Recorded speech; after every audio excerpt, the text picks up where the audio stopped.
Bienvenue sur La Bulle, un programme proposé par Stangelin. Bonjour, je m'appelle Yamina et je suis responsable du pôle patrimoine et juridique chez Stangelin. La SCI est une forme juridique de société comportant au moins 2 associés et qui a pour objectif de détenir un bien immobilier.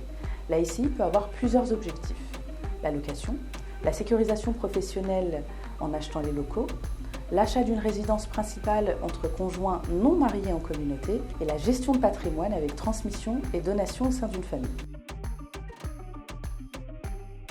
Par défaut, la SCI n'a pas d'existence fiscale propre. On dit alors qu'elle est transparente ou encore qu'il s'agit d'une SCI à l'IR. Mais vous avez la possibilité d'opter pour le régime de l'impôt sur les sociétés. On parle alors d'une SCI à l'IS. Nous allons mettre en perspective 2 situations. Concrètement, avec l'IR, toutes les charges ne peuvent être déduites. Et surtout, il est impossible de déduire l'amortissement du bien.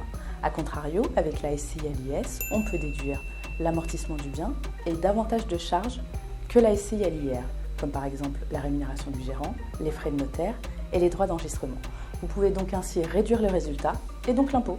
En fait, ce qu'il se passe techniquement dans les SCI à l'IR, c'est que l'emprunt absorbe toute la trésorerie et un décalage énorme se crée entre la trésorerie disponible pour les associés et les impôts et prélèvements sociaux à payer sur le bénéfice. Finalement, les associés doivent réinjecter de l'argent dans la société. Donc, dans le cas où votre objectif est de générer des revenus, le choix de l'IS semble davantage adapté. Lors d'une cession d'un bien avec l'IR, vous avez la possibilité de bénéficier d'un abattement, jusqu'à l'exonération totale de la plus-value après au moins 22 ans et 30 ans pour les prélèvements sociaux. Avec l'IS, en cas de cession d'un bien, aucun abattement n'est possible sur la plus-value et elle est imposée avec le revenu à l'IS, soit à 28%. En bref, l'IS, c'est peu d'impôt sur les résultats, certes, mais une forte imposition en cas de cession.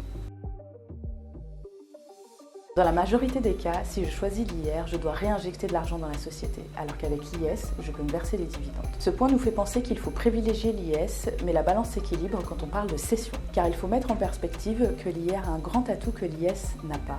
En cas de cession, il y a un abattement permettant de réduire vos impôts de manière considérable. Des solutions existent pour pallier aux inconvénients de l'un et l'autre, et de combiner les avantages des 2 régimes.